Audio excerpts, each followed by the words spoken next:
Good morning. Thank you. Hey, welcome. Glad you're here. We are going to do the Building a Universe and Energizing Fans panel. I am Chris Kennedy. I am the head of Chris Kennedy Publishing. You can see the pretty little logo up there. One of the shared universes that we have is the Four Horseman Universe. We're going to talk a little bit about the Four Horseman Universe as far as building a universe and energizing fans. And then we also have a second universe, Chuck Gannon's Caneverse, where we do the Beyond Terra Press imprint, which does the Murphy's Lawless books. And we'll include Chuck with that as well as we go forward. So we're actually looking at a couple different universes here. Like I said, I'm Chris Kennedy, science fiction, fantasy author, editor, publisher, former naval aviator, so congratulations to all the veterans out there, of which a number of the folks here are as well. And I will let the panel introduce themselves. Kevin. Hey, good morning, everybody. I'm Kevin Ikenberry. I'm a retired Army officer. I'm one of the core authors in the Four Horseman Universe. And I've written a whole bunch of stuff with Chris Kennedy Publishing and some other places, including I have an alternate history coming from 20Books in August of next year. And thank you. I'm pretty excited about that one. What we're going to tell you today is basically how this came about and how we do things differently, because we're a family. And that will probably be really relevant here in a few minutes as we start making fun of each other. Hi, good morning. It's quite good. I'm Jon R. Osborne, and I'm one of the core authors of the Four Horseman Universe. I also write urban fantasy for Chris Kennedy Publishing, and I'm also the game design lead for the upcoming RPG source book, Rules of Engagement, for the Four Horseman Universe. I'm Kevin Steverson. I write sci-fi and fantasy, military sci-fi. I have the Salvage Town Universe that's my own, and it's growing. And in the Four Horsemen, I write with Kevin Ikenberry in the Peacemaker side of the house, which is basically the U.S. Marshals of the universe. So, my name is Bill Webb. I write as William Allen Webb.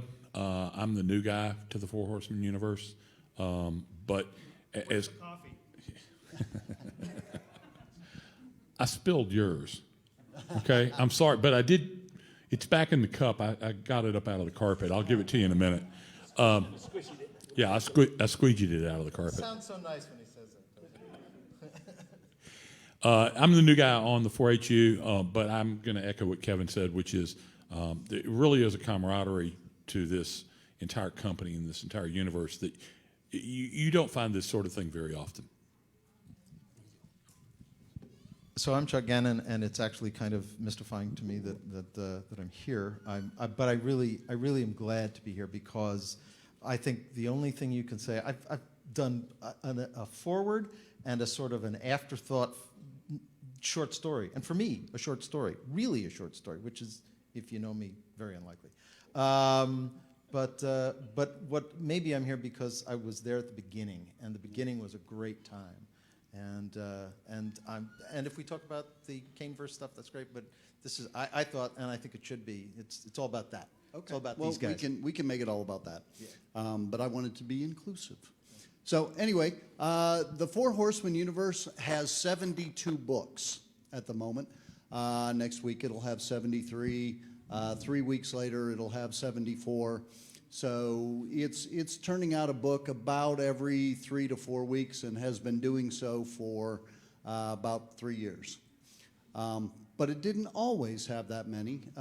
There was once upon a time, about 4 years ago, I met an author at a con in Indianapolis, and he approached me with this idea that he had for a universe. And he explained it to me, and he said, hey, I've got the first book about done, and I said, well, okay, sounds interesting. Let me see it. And he happened to have a copy. He emailed it to me. I read it that night, stayed up way past my bedtime because I couldn't put it down. And the next morning I went up and I said, Mark, this being Mark Wandry, the creator of the Four Horseman Universe, I said, Mark, I've got some bad news for you. He's like, oh, you didn't like it. I said, no, I loved it and I want to publish it. He's like, well, what's the bad news? I want to write in it too. And he's like, oh, that's great, okay, we can do this, we can do that. And we then took the discussion to the bar, like all good authors do. And over the next hour, we kind of worked out how the universe would go. And he was going to write the first book, which is Cartwright's Cavaliers. I wrote the second, he wrote the third, I wrote the fourth. Then we decided, well, this is a big universe. We need to expand it a little bit.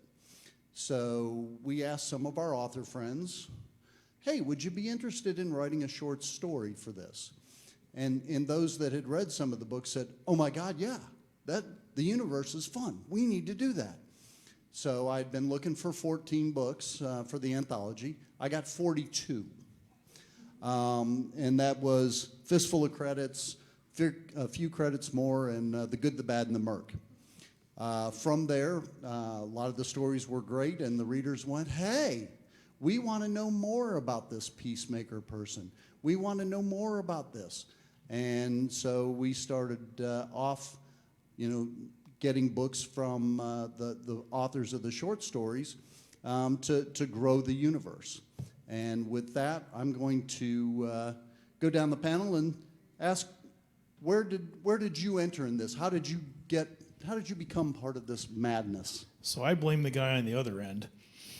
So as Chris and Mark decided they wanted to build out the anthology, they went to Chuck and asked if he would write the foreword. And as they continued their discussion... We actually asked him if he would write a story. He said, no, I don't have time, but I do have a foreword for it. And then at the end of the discussion, he says, do you guys know Kevin Ikenberry? And both Chris and Mark were like, no. And I had met Chuck a couple years before at WorldCon. I think it was that year. It was. It may have been. Because it's been more than 5 years. Because we met at AutoCon 2016. The time at AutoCon 2016. So that would have been right after you and I met. Yeah. And so Chuck asked if they knew who I was, and so Chris and Mark said no. But Chris sent me the information for the anthology, sight unseen, to submit a story. And so I wrote this story about a mercenary company commander who is not a very smart commander, and he's making a lot of mistakes, and he ends up running across his ex-wife, who is a peacemaker. So essentially, like Kevin said, she's like a marshal in the universe. Total plot device. Well, Chris writes me about 3 hours after I turn in the story, hey, can you write a book and write about the peacemaker? The answer to that question, by the way, for all of you is always yes. So I went back, I wrote the novel Peacemaker, which was the first of my books. There's now 9 books in the overall Peacemaker arc of the universe. And thank you. And it just kind of went from there.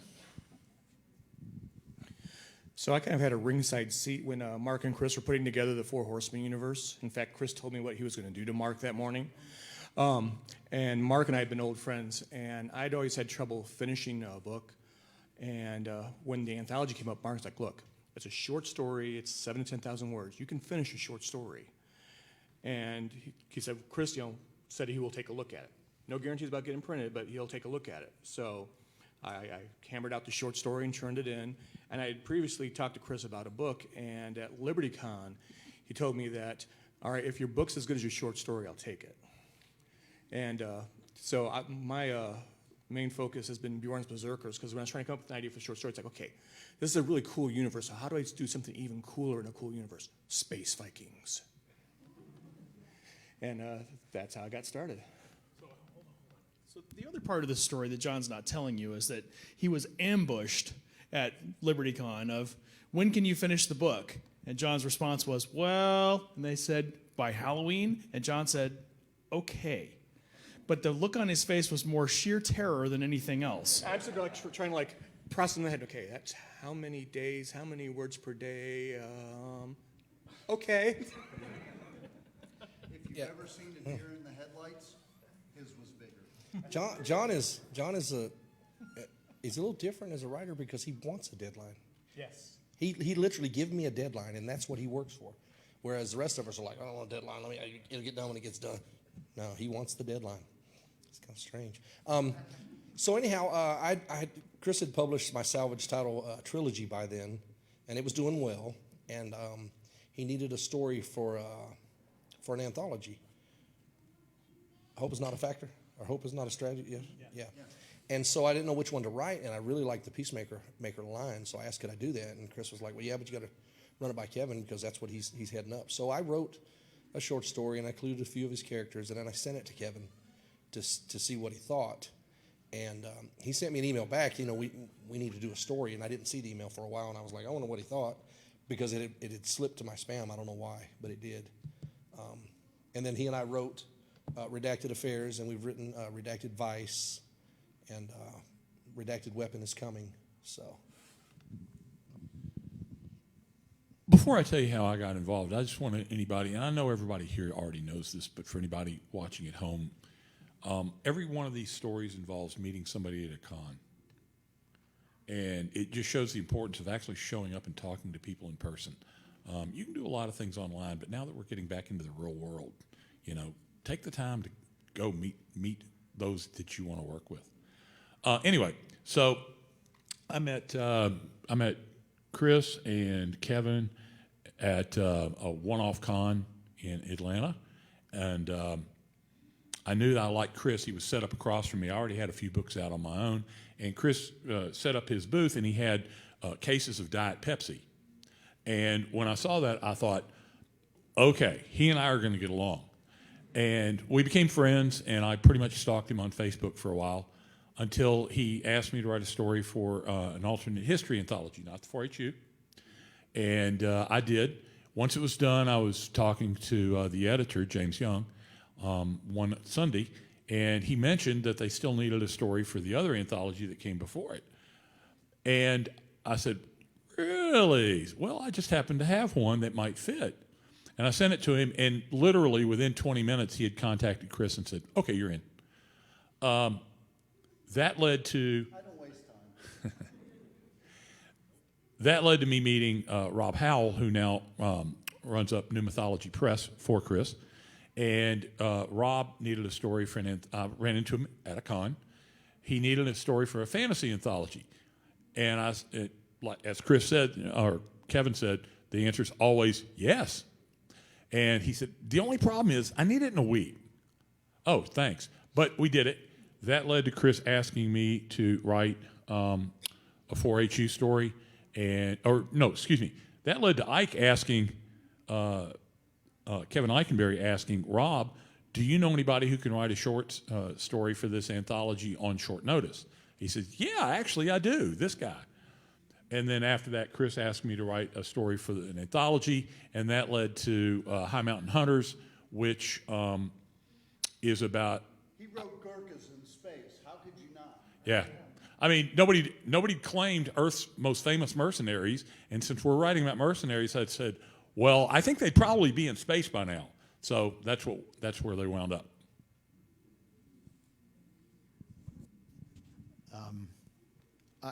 I feel more like an uncle because it was sort of that was how things sort of started. I think we met at that HonorCon, didn't we? We didn't. I don't think we'd met before, and I saw this really interesting project there, and I was stunned because they knew who I was, and was like, well, okay, and Chris asked about the story. And now I'm going to get to the part where it says, I'm giving all of these gentlemen advice and all of you advice too.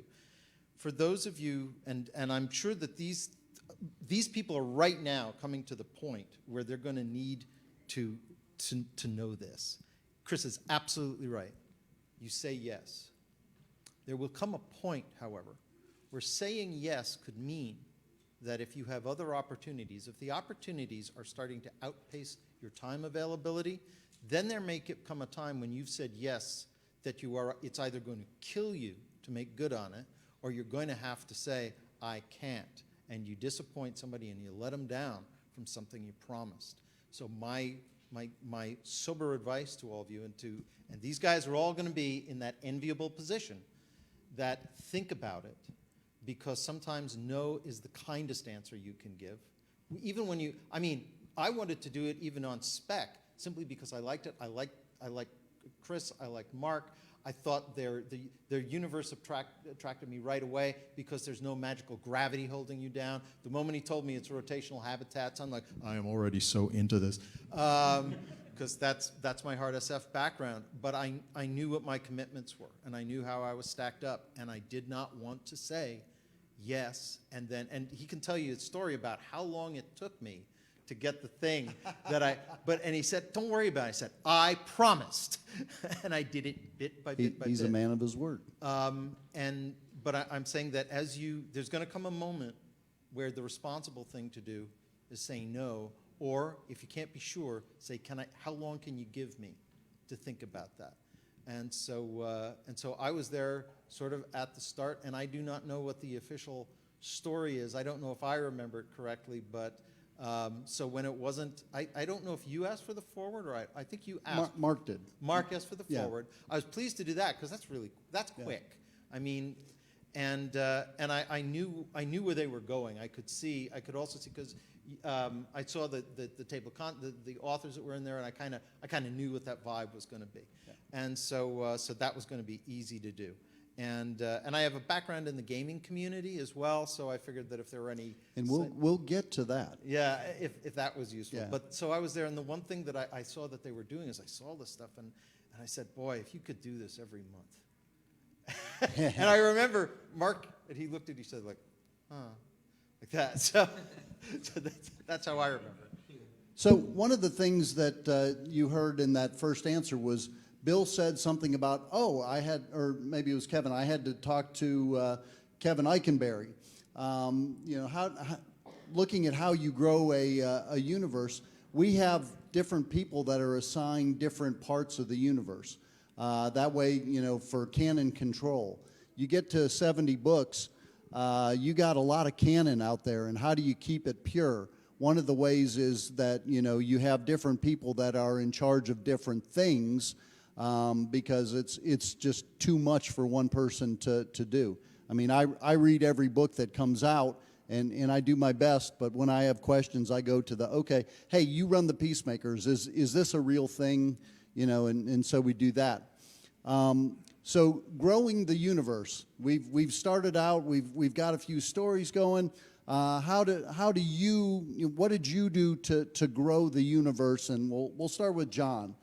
How do you, you can talk about your latest project, So when I talk about the Four Horseman Universe, there's a lot of game DNA in its background, especially if you're familiar with BattleTech, Mech Warrior, that kind of thing. So it became natural to start thinking about doing a game for the Four Horseman universe. And what we wanted to do is put together a product that was both an RPG product to bring in gamers, which brings us new people into the Four Horseman universe, and also provide a source book, because one of the things a lot of our readers have been asking for is there someplace like a guidebook for the aliens or something that shows how all the mecha work or things like that. I want pictures. Yeah, and they want pictures, but pictures are expensive. So Rules of Engagement is going to be a RPG source book that's going to double as just a source book for the universe. And we're using an existing game system, Savage Worlds, which also brings in more people because you have players of Savage Worlds, which is the game system, who are interested in different takes on, for example, mecha combat. And the Kickstarter's already been run for this. It exceeded goals, so this is something that we're in the final stages of. Yeah, it did so well that we have a problem that we have more book than we anticipated. Yeah. It's a good problem to have, though. Yeah. Kevin? What was the question again? How have you helped grow the universe? What how do you what do you do to grow it? Well, like I said, I write on the Peacemaker side of the house, and when I sent that short story to Kevin, he had a couple of the Peacemaker books done already, but he hadn't expanded it farther. And when I sent that to him, he got with me, and we want to write something to use those characters, and we were able to do some of the, I don't know, lack of a better term, some of the secret squirrel stuff happening within the Peacemaker Guild. People off on assignments that not everybody knows about, secret assignments and that kind of thing. And it allows us, the main characters, Jyrol and Larth, when I wrote those characters, when I designed those characters, I was thinking Starsky and Hutch and Riggs and Murtaugh, and what is it, Tubbs and Crockett, and Tango and Cash, and I'm like, okay, it's got to be Gyro and Larth, you know, and one of them's insane, and the other one's huge, and Speak up a little bit. one of them's insane, and the other is you know, he's more, I don't know, stern, more by the book, unless he can't be. So Kind of Lethal Weapon. yeah, it's Lethal Weapon kind of. Matter of fact, if you look at the titles, Redacted Affairs, Redacted Vice, and then the next one is Redacted Weapon. So it's coming. Internal Affairs, Miami Vice, Lethal Weapon. So. As for me, since I came along later in the game to help grow the universe, one of the things I do is I have 4 short stories that I've written in the universe, and the novel High Mountain Hunters. I entered that into a contest, which it won.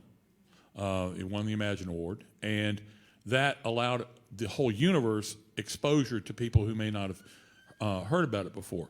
But all 4 of those short stories relate and are on the tangential to that novel, and then the next one's coming, which is working title No Cowards Allowed. And everything I'm doing is growing. Okay. I can yell if I need to. It's growing my particular storyline within the universe because rather than having, I want an entry point into the universe so that if people like my book, they will then go, oh my God, I like this. What else is there out there? And I think each one of us is doing that. The 5th short story will be another Peacemaker story, which I've already written one. And so they're going to dovetail throughout the stories I'm telling, and I have plans for it just like everybody else. But within the greater universe, like I said, I'm trying to provide a point for somebody who may not be familiar with it yet to read a book that doesn't necessarily need all the others, who then say, and I think that's what everybody's doing, then say, oh my God, you know, let me go read that Ikenberry guy or that Steverson guy, or Jon Osborne, any of them. I think my contribution here is probably at the meta level, because when Chris and I got together and I pitched him the thing he referred to earlier, this is. I'm a professor, so I don't need this. We okay here? Oh no, then they're probably not going to get. Yeah. You're gonna. Yeah, I know. Well, now it has come back. It has returned. Okay. So for those of you at home, I was cursing terribly during that period. So you heard Chris refer to the Caneverse, which is based on my series. It's Bane Books.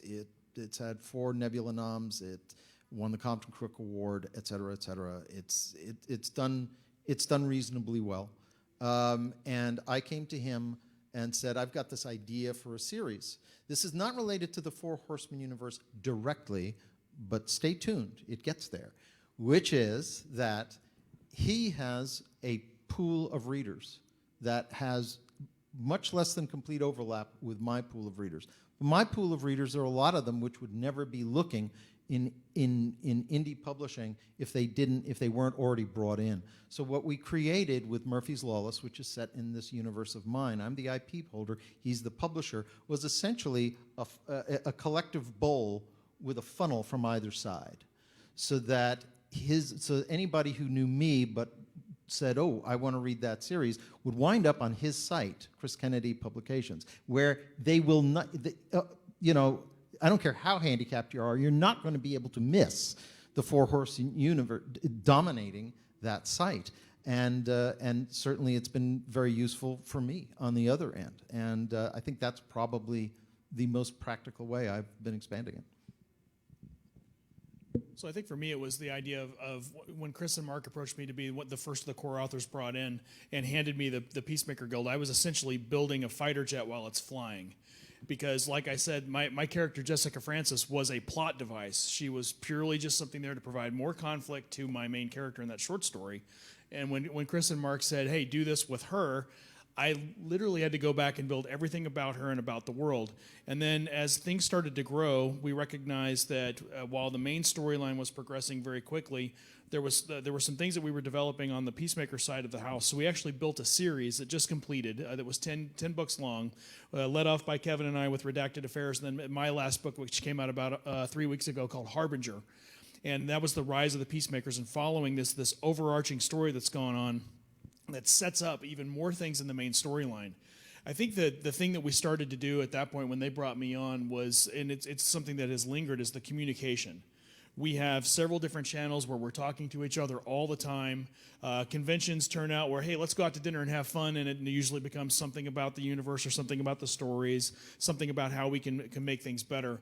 But we really have a tremendous amount of communication, and nobody has an ego with this. If Jon comes up and says, hey, what do you think about this? I think it's great. Or if I say something and Jon's like, let's do this. Or have you thought about doing something different? Because that might not work very well.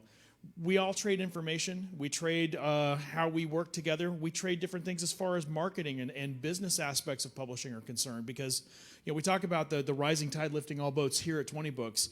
We do it on a level that's kind of even a level above that. All of us are here for each other. We want to support each other in everything that we do, and that communications piece is vital to doing anything with the shared universe.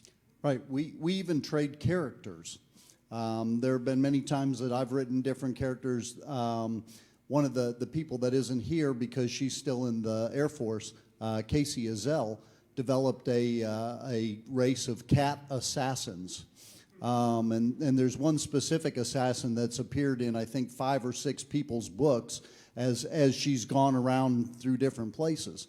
And it's that ability to bring those things in, so he's got a line about the Peacemakers, there's the line about the cat assassins. There's a number of different storylines that we've all woven into the main storyline. Because if you just have a one-off story and it just kind of sits there, it's not going to sell as many books as if it's actually integral to the series.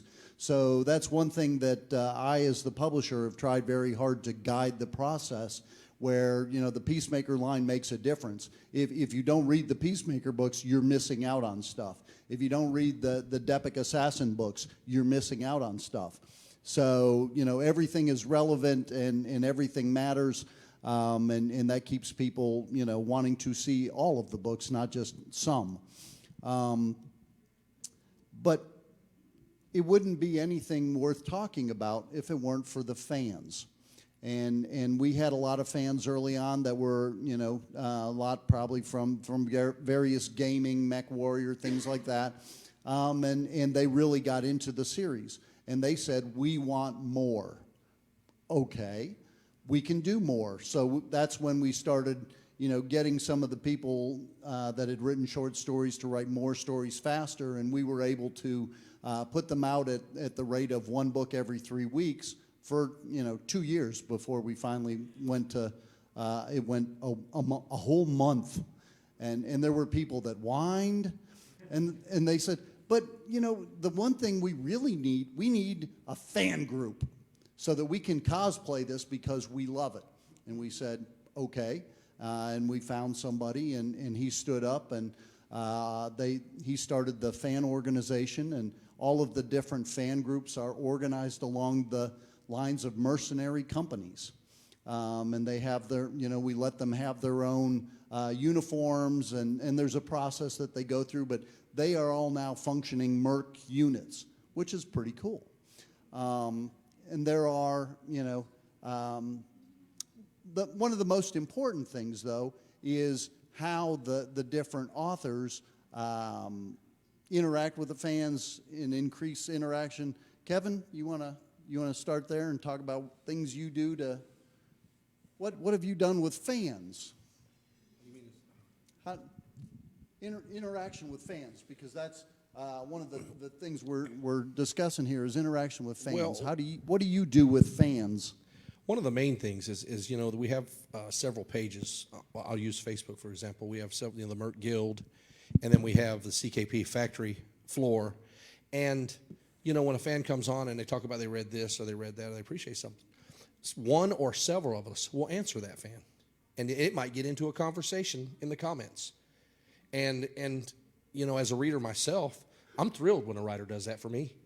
Even to this day, as much as I've written, I'm like, oh, you know, he answered me. Oh my God, you know. And so we interact with the fans, and they know it. And you know, they're going to tell their buddy at work, or they're going to, you know, just one tells two and two tells four, and it goes like that. So. Anybody else want to chime in on that one? I was just going to say that I think probably all of us get messages, private messages from fans who've read the books and oh, you know, I really like this. Tell me more about this, that, and the other. And I suspect every single one of us will take however much time it requires to answer that fan, to give them a full answer, and then say, well, you know, you really ought to read this too, because maybe that's going to answer this better, and things like that. It really is all about it. There are some real super fans in this universe who it doesn't matter what it is. They're going to read it because they know they're going to like it, because they trust Chris. And I really think at the end of the day, Chris, one of the things you were talking about the other day, I heard, trust, is I think the fans have grown to trust that Chris is not going to put out something that's not first-rate quality. So if I can just jump in, because I want to actually tie this answer back to the prior description of how people are working. I think readers are always smarter than and more perceptive than they or authors know or guess. And I think one of the things that has made the fan base grow is because they can feel that family dynamic amongst the authors built into the series. You can't keep that sort of thing out. There is no animus in there. And I think to some degree, fans want to be part of that as well. For my little bit, I wind up doing a bunch of podcasts. I wind up doing a bunch of videos. Usually when it's award time, they'll do a special show, and I will always try to mention our joint project, and I always mention that it's not Bain. I mean, they know I'm there for Bain, but I always mention Chris Kennedy Publications, and so hopefully that is also sort of you know, building that buzz and that sense of engagement. So one of the interesting things in our universe is our fans, we have what's called red shirting. And I believe it's also Tuckerization in some other series, things like that. But for some reason, our fans love to be red-shirted. We'll put out a call, hey, I need X number of bodies to meet a valiant end. Oh, pick me, pick me, pick me. And what it is, though, I think, is it makes them feel part of the story, part of the universe. And it really, really, you know, makes them engage. And then they can go and they say, hey, look, I'm in this book. And, you know, when we meet them at conventions, going back to that whole thing of where it's important to meet people and talk to your fans, and we give them a challenge coin that's, you know, I died. It's a bright red challenge coin because they were red-shirted. So one of the cool things that we've done starting after the first couple of anthologies, every time there's a Four Horsemen anthology, there is always at least one slot that's open for a new author to come into the Four Horsemen universe. And we started to see that there were a lot of folks that were interested in doing this, and I think Chris was getting more and more people that were interested. And so one of the things that I did, I do this thing, I like to teach writing classes. I taught the emotional resonance class day before yesterday here, and teaching is something I really like to do. So I created the Merck Writing Academy. It's a Facebook group. And I didn't know if we'd have a whole lot of interest in it. There's over 100 members now. And so teaching interested fans to become writers. And we now have had several people that have come into the universe from being part of those open calls and part of that educational process, which is a lot of fun for us because now, you know, we talk about the red shirting, we talk about how we engage our fans with emails and direct messages because all of us are approachable. But now we're actually doing something where we're training some folks just on, hey, tell the story. This is how you do this, how you build a plot, how you build a character. And we've seen some phenomenal authors come in now, not just to the Four Horsemen universe, but into the Chris Kennedy Publishing area as well. Yeah, we've had about 25 authors that have gotten their first published work in the Four Horsemen universe. So when you're, yeah, one right there. Mark, yeah, a couple of them here. And that's because, you know, they're great authors. You know, as Bill said, the standard is high, and they wrote to the standard, and they tell good stories, and, you know, all they needed was a start. And that's, one of the things that we've always done is to actually include about 4 slots in each of the anthologies for new people to, and that helps spread the word and get the word out there. Other things that we've done, there's one con where we do a military style dining out, where everybody gets all dressed up in the cosplay and we have a military dining out. And everybody's loved that, and that's energizing. Just last month we did a factory con. Our CKP is often called the factory. Long story why, I'll tell you over beer. But we invited the readers to where I live in North Carolina, and we had probably 15 authors and about 50 readers that made the trip, and just being able to sit around with the authors and talk, well, hey, what about this, what about that, is very powerful and definitely is engaging and makes them part of the family. And I think that's one of the best things that we do, is actually reaching out to the fans and bringing them in. We have about 4 minutes. We can take a couple quick questions if you have a question. And is this working? Yeah. Oh, yeah. And someone had asked a question online that I wanted to share, and then I have a question myself. But earlier when you were talking about the way that everyone has met each other was in person at cons, someone had asked, they're in Australia. It's either very difficult to meet people in person or very expensive. Are there other alternatives for being able to connect deeply with people and start this process? Absolutely, that was the anthology. Like I said, we have typically 4 spots on every anthology for that are open to submission, where people can write a story. We have a writer in the Four Horseman Universe. I'm about to steal what you were going to say, aren't I? Probably close, but go ahead. We have a writer that is from Australia that's written a book in the universe, and obviously we didn't see him at a con. And we have the fan group as well, the Mercenary Guild fan organization, and we have several fans that are very active in the organization in Australia. So there's certainly some opportunities there. So please reach out to us on the Facebook group. Okay. The fan organization has groups, I think, on 5 continents. I think, or is it 6? It's 5 or 6. I know not Antarctica, but there is, I think no, yeah. So.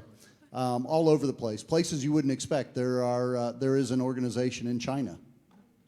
Awesome. And then my question, do you feel that any world or universe has the opportunity to create what you've created here? And if not, what are the characteristics of a universe that needs to be there in order to build such a complex world? I'm going to go ahead and answer that one. My Salvage universe, the first book came out 3 years ago. And last Friday, the 17th book came out in the universe. And after the first anthology, I talked to some other authors, that the stories really resonated with the readers, and asked them if they'd like to write in my universe. So using the same pattern, the same way they've done it, we've done that in the Salvage universe. And it's going from there. One thing that attracted me to it right away was it was 4 mercenary companies, and Earth was an underdog, and they were underdogs. That sort of thing creates the variety of opportunities, variety of challenge, a lot of different arcs that can go forward. So that was how I saw it. And I think with creating a shared universe, it is all about the people that you bring into it and the plan that you have. You've got to be able to understand having a Bible, so to speak, and how to build the rules of the universe. And then you bring in the people that you want to work with, and you continue to widen out that audience. I think that's a huge way to do so. All right, real quick, last question. I was just wondering what your guys' take is on merchandising. What kind of merchandising, like outside of perhaps the core books and the anthologies and stuff, you guys? Gosh, I don't know. Could you stand up, Kevin? There we go. Yeah. So we do several things through a couple of our different websites. We have T-shirts. We have a couple things that we do with automatic fulfillment through TeePublic, like where you can get everything from notebooks and masks to T-shirts and whatnot. We're going to be broadening out to do some different things. John just made a bunch of different T-shirts for different aspects of the press. Right, we've got challenge coins. Mark Wandry's wife knits aliens, all sorts of different types of aliens. And yes, there's plenty of merch. And we are done. Say, come see us tomorrow at the author signing. We'll have some of the merchandise actually on the table. Yeah, we'll have a bunch.